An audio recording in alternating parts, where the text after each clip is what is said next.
Brian, apa salahku sampai kamu setega ini memperlakukan aku? Kara membatin lagi dengan pandangan yang semakin buram, karena air mata sudah menggenang dan sebagian menetes membasahi pipinya. Iriana seperti tak sanggup melihat lagi. Di depan sana, Brian keluar dari mobil dan langsung menghampiri Kara. Keduanya nampak berbincang, dan pandangan Brian begitu lembut saat menatap Kara. Jauh berbeda dengan cara Brian menatap dirinya.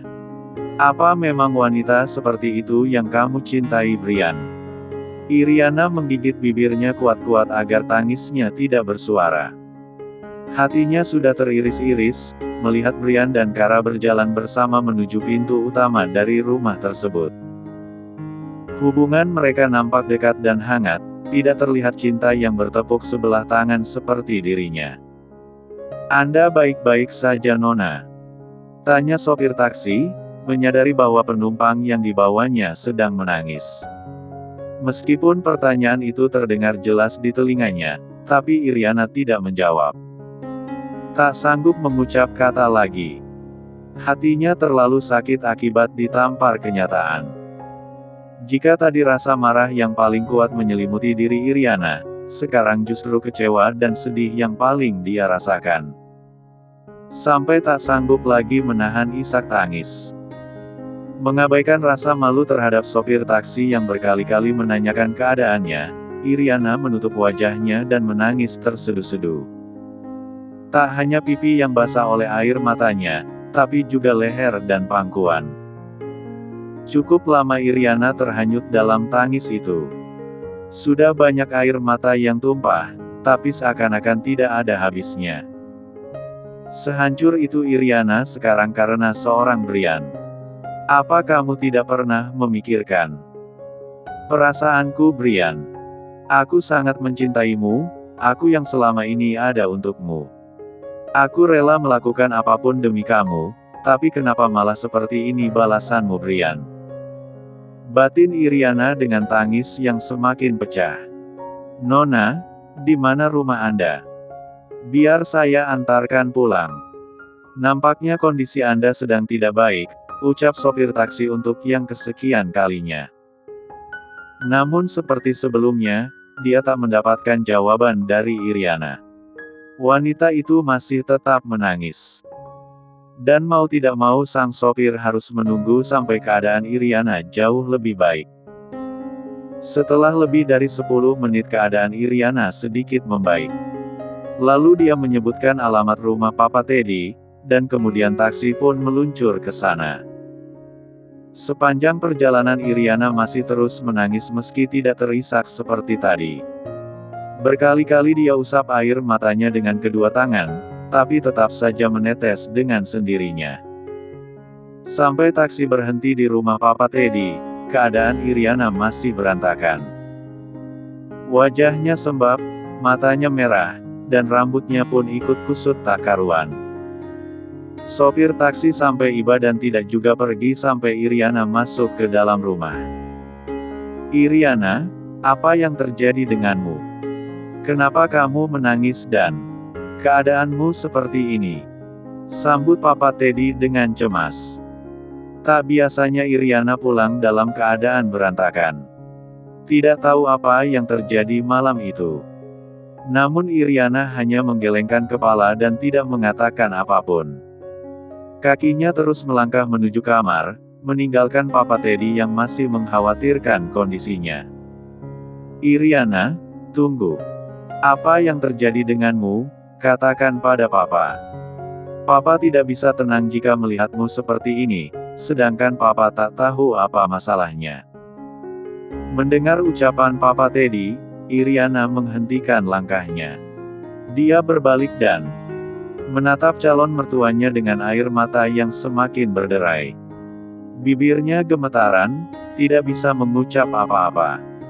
Yang terjadi hari ini terlalu menyakitkan, hingga dia hancur dan tak sanggup memberikan penjelasan. Menyadari keadaan Iriana yang tidak baik, Papa Teddy tidak memaksa bertanya lagi. Dia hanya memeluk Iriana dengan erat dan menepuk-nepuk punggungnya. memberikan dukungan agar menantunya bisa sedikit lebih tenang. Percayalah pada papa, apapun masalah yang kamu hadapi sekarang, pasti ada jalan keluarnya. Ada papa di sini yang selalu mendukungmu. Kamu tidak sendirian Iriana, ucap Papa Teddy dengan serius. Masih di dalam pelukan Papa Teddy, Iriana mengangguk pelan. Lalu kembali menangis karena menyayangkan sikap Brian yang jauh berbeda dengan ayahnya.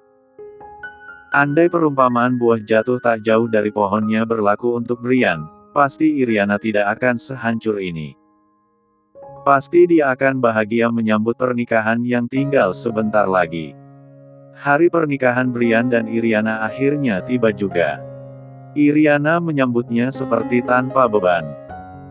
Dengan penuh percaya diri dia mengenakan gaun pengantin yang sudah dipersiapkan, juga membiarkan wajahnya dirias secantik mungkin. Seperti rencana yang sudah tertata sejak awal. Tuan Brian di mana Nona? Kenapa beliau belum datang? Acaranya akan dilangsungkan sebentar lagi, seharusnya Tuan Brian sudah di sini dan ikut melakukan persiapan, kata pemimpin wedding organizer. Dia mempertanyakan posisi Brian yang sejak kemarin-kemarin sama sekali tidak menampakkan diri. Dia masih di jalan. Sebentar lagi pasti sampai, balas Iriana sambil tersenyum. Bahkan sampai sekarang dia masih tak mengizinkan seorang pun tahu tentang hubungan yang sebenarnya antara dia dengan Brian. Baiklah Nona. Kalau bisa dipercepat ya, karena kita harus melakukan persiapan dulu sebelum pengucapan janji suci. Iya. Iriana menjawab singkat. Sebenarnya sudah dari kemarin Iriana mengirim banyak pesan untuk Brian, mengingatkan lelaki itu agar datang di acara pernikahan mereka. Namun satu pun tidak ada yang direspon. Dan nampaknya dia memang tak berniat datang. Buktinya sekarang waktu mereka hanya tinggal setengah jam, tapi belum ada tanda-tanda Brian akan datang. Baiklah. Kamu yang memaksaku untuk memilih ini Brian. Batin Iriana. Dengan tidak sabar Iriana mengambil ponselnya. Sekali lagi mengirim pesan kepada Brian. Namun bukan sekedar mengingatkan lelaki itu untuk datang, melainkan memberikan sedikit ancaman. Aku tahu istrimu bekerja di hotelku, jika tak ingin ku permalukan dia di pernikahan kita, maka datanglah, nikahi aku sesuai rencana. Di bawah pesan tersebut Iriana menyertakan foto Kara yang sedang bekerja. Ada untungnya Kara ikut terpilih dalam persiapan pernikahan itu, sekarang bisa dengan mudah digunakan untuk mengancam Brian. Sekarang pilihan ada di tanganmu Brian. Menikahi aku atau melihat wanitamu ku permalukan, gumam Iriana dengan bibir yang mengulum senyum. Tinggal hitungan menit lagi Brian dan Iriana akan melakukan pengucapan janji suci, lalu keduanya akan sah menjadi suami istri. Kini semua orang nampak sibuk menyiapkan segala sesuatunya, memastikan tidak ada satupun kesalahan dalam acara pernikahan tersebut. Sebagai karyawan yang terlibat dalam acara itu, Kara juga ikut sibuk dengan pekerjaannya. Membantu menyiapkan minuman dan menatanya untuk menjamu tamu-tamu yang hadir. Apakah pernikahan ini nyata? Benarkah sebentar lagi Brian akan menikahi Nona Iriana, di depan mataku? Batin Kara. Sama seperti suasana di dalam ballroom yang sangat riuh, hati Kara juga ikut berisik. Rasanya masih tidak bisa dipercaya, Brian akan menikah dengan wanita lain dan dia menyaksikannya secara langsung. Mendadak hati Kara menjadi sesak sekali, seperti ada benda besar yang mengimpit dan membuatnya sakit.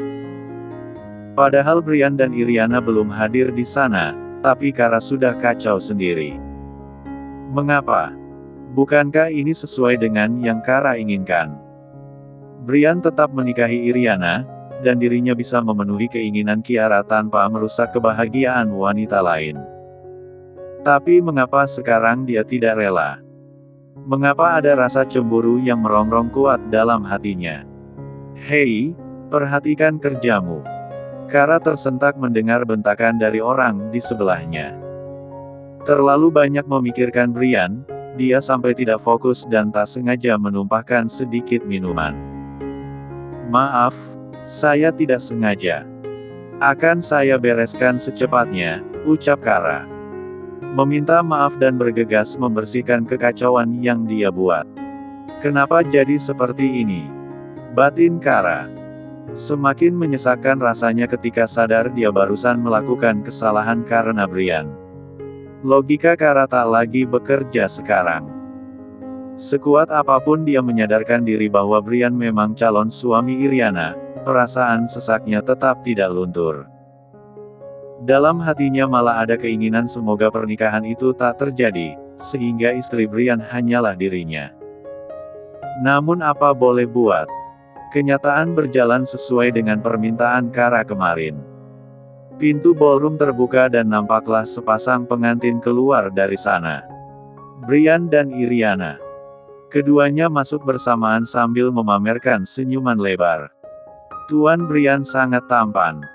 Nona Iriana cantik sekali. Mereka sangat serasi. Hampir semua orang yang ada di ballroom mengungkapkan kekagumannya ketika melihat Iriana dan Brian. Termasuk Desi, bibirnya tak bisa diam mengucapkan pujian dan perasaan senangnya karena bisa ikut hadir di sana. Hanya Kara yang tidak tertawa. Bahkan sekedar tersenyum saja tidak bisa. Malah tanpa sadar air matanya menetes, sampai akhirnya Kara menunduk karena tak ingin ada seorang pun tahu kalau dia menangis. Kara sendiri tak menyangka kalau rasanya akan sesakit itu, melihat Iriana dan Brian menikah di depan matanya. Dia pikir semua akan berjalan baik dan tidak meninggalkan perasaan apa-apa. Tapi ternyata Kara salah. Namun sekarang sudah terlambat untuk disesali. Brian dan Iriana sudah melangsungkan pernikahan. Mereka kini menjadi suami istri yang sah di mata agama dan negara. Dan Kara harus siap mundur jika keadaan sudah tak bersahabat lagi padanya. Berbeda dengan Kara yang merasa sedih dan terluka, Iriana justru merasa senang dan menang. Meski harus dengan ancaman, tapi akhirnya Brian datang dan bersedia menikahinya. Di mana wanita sialan itu? Kenapa aku tidak melihatnya? Apa dia sedang menangis darah di belakang sana? Batin Iriana. Pandangannya liar mencari sosok Kara, ingin memamerkan pernikahannya dengan Brian yang diakui oleh semua orang. Sedikit kesal Iriana saat gagal menemukan keberadaan Kara. Namun kemudian dia sadar, dimanapun Kara berada sekarang pasti tahu kalau dirinya dan Brian sudah menikah. Mungkin memang sengaja bersembunyi karena tak sanggup menerima kenyataan. Tangisku kemarin sudah terbayar lunas dengan hari ini. Batin Iriana sangat senang dan puas. Meskipun dia tahu Brian menikahinya karena terpaksa untuk melindungi Kara, namun Iriana tak peduli. Yang terpenting, sekarang Brian sudah sah menjadi suaminya dan semua orang mengetahui itu. Iriana yakin pelan-pelan Brian juga akan jatuh ke pelukannya. Dengan wajah cantik dan bentuk tubuh yang dia punya, tidak mungkin Brian bisa terus-terusan menolaknya. Hari pernikahan yang sebelumnya membuat Iriana merasa khawatir, akhirnya berjalan lancar sesuai dengan rencana. Brian tidak menunjukkan keterpaksaannya di hadapan semua orang, justru bersikap seperti mempelai pria pada umumnya. Iriana sangat lega dengan hal itu. Akhirnya pesta selesai dan tidak meninggalkan kesan buruk apapun. Sekarang tinggal menyiapkan malam pertama mereka. Iriana akan membuat Brian merasa terbuai dan lupa dengan kehadiran Kara. Aku ingin tahu apa kamu masih bisa menolakku Brian. Gumam Iriana dengan penuh percaya diri. Gaun pengantin yang indah sudah dia lepas, diganti dengan lingerie warna merah menyala. Sangat seksi ketika melekat di tubuhnya. Menunggu kedatangan Brian, Iriana sengaja membuat pose yang sangat menggoda. Duduk sambil menyilangkan satu kaki, hingga ujung lingerinya tersingkap dan menampakkan pahanya yang mulus. Rambut sengaja digulung ke atas agar bahu dan dadanya yang terbuka semakin terekspos. Iriana tersenyum lebar, membayangkan ekspresi Brian yang pasti tergoda olehnya. Kenapa memangnya jika sekarang belum ada cinta, asalkan dia bisa memanjakan Brian di ranjang, pernikahan mereka pun akan berjalan manis dengan sendirinya. Tak lama kemudian, yang Iriana tunggu-tunggu datang juga. Brian, dengan langkah cepatnya dia menghampiri Iriana. "Sekarang aku sudah menikahimu, apa kamu puas?" Tanya Brian dengan datar dan dingin. "Tentu saja puas, karena aku sangat mencintaimu Brian. Aku puas bisa menikah denganmu di depan wanita sialanmu itu," balas Iriana sambil tetap tersenyum. "Namanya Kara, dia adalah wanita yang aku cintai." "Bagus, sekarang kamu sudah tahu, jadi aku tidak perlu menjelaskan lagi. Besok juga aku akan mendaftarkan perceraian kita." "Apa maksudmu Brian?" Iriana tersentak dan langsung beranjak. Di malam pertama pernikahan, tapi Brian sudah membahas perceraian. Apakah itu pantas? Namun Brian hanya tersenyum miring. Pernikahan yang dia jalani tadi hanya atas dasar terpaksa. Brian hanya tak ingin Kara dipermalukan dalam pesta tersebut, karena itulah dia terpaksa datang. Sekedar untuk mengulur waktu agar Kara bisa keluar lebih dulu dari cengkeraman Iriana. Sekarang Kara sudah berada di rumah, maka Brian tak akan ada negosiasi lagi dengan Iriana. Meski wanita itu sudah tampil seksi, Brian tidak akan tergoda. Bahkan tidak mengenakan sehelai benang pun Brian juga tidak akan tertarik. "Jangan bilang cerai lagi Brian. Atau aku. Atau apa? Kamu ingin menggunakan Kara lagi untuk mengancamku? Terserah. Jika kamu ingin mengungkap tentang pernikahanku dengan Kara silahkan, aku justru senang karena akhirnya semua akan tahu siapa wanita yang aku cintai." Putus Brian dengan tegas. Iriana langsung menganga, tak percaya dengan sikap Brian yang sangat di luar ekspektasi. "Sekarang lebih baik kamu cepat tidur. Tidak akan terjadi apa-apa di antara kita, karena hanya Kara yang pantas tidur di ranjangku," tegas Brian, sama sekali tidak menghiraukan Iriana yang akan sakit hati. Dengan ucapannya, "Tidak Brian. Kita sudah menikah. Kita tidak boleh cerai Brian," teriak Iriana mulai frustasi. "Aku tidak butuh pendapatmu.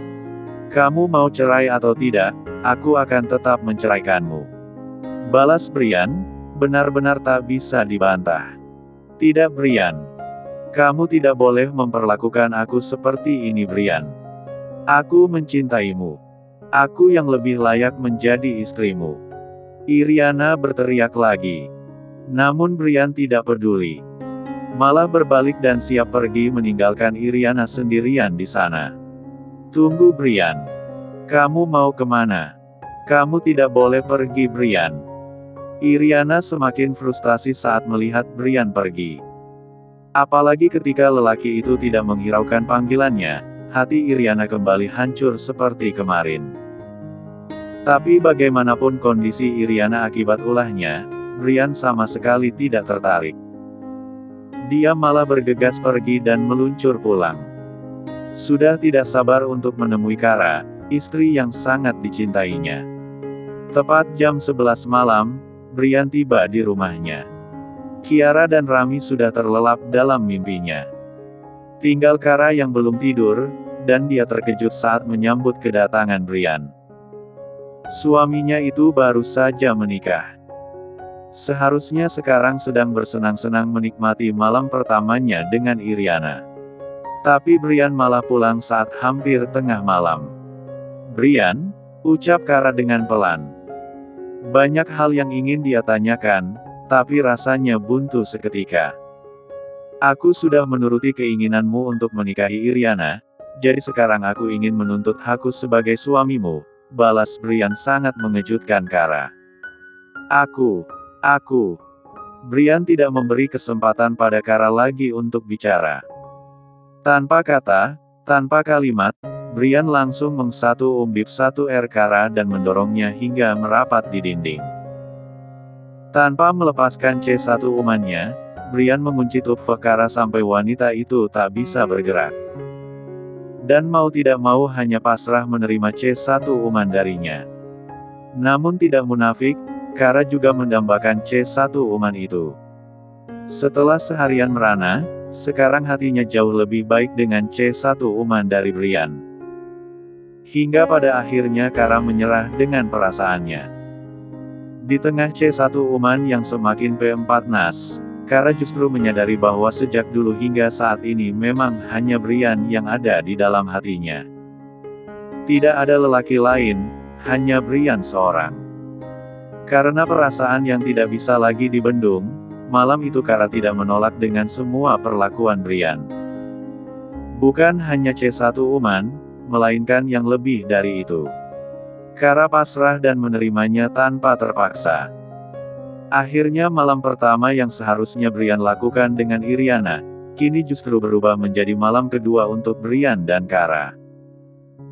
Bedanya dulu Brian dan Kara melakukannya dalam keadaan yang setengah tidak sadar, tapi kini mereka melakukannya dengan kesadaran penuh.